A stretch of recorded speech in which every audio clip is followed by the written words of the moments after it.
நறுக்கி வைத்த வெங்காயத்தை வாணலியில் இட்டு எண்ணெய் ஊற்றி விடாமல் பொன்னிறம் வரும் வரை கிண்டிக்கொண்டே இருக்கவும்.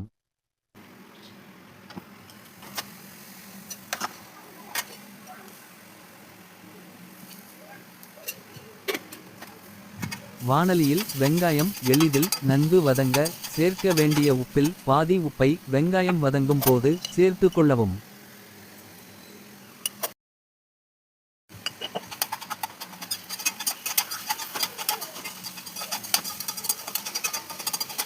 வெங்காயம் பொன்னிறம் வரும் வரை கிண்டிக்கொண்டே இருக்கவும்.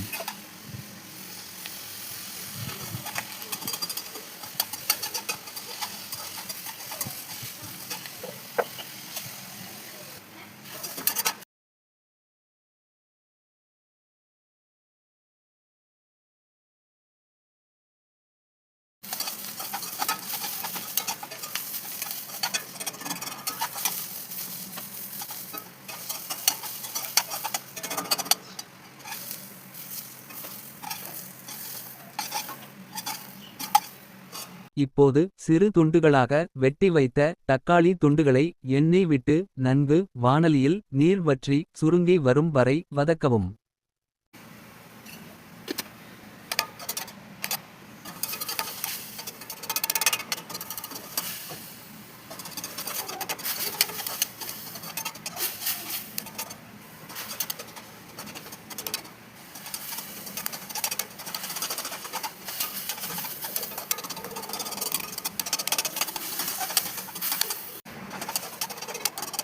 தக்காளி நன்கு வதங்கியதும் ஏற்கனவே வதக்கி வைத்துள்ள மிளகாய் வெங்காயத்தையும் இத்துடன் சேர்த்து மீதி பாதி உப்பை சேர்க்கவும்.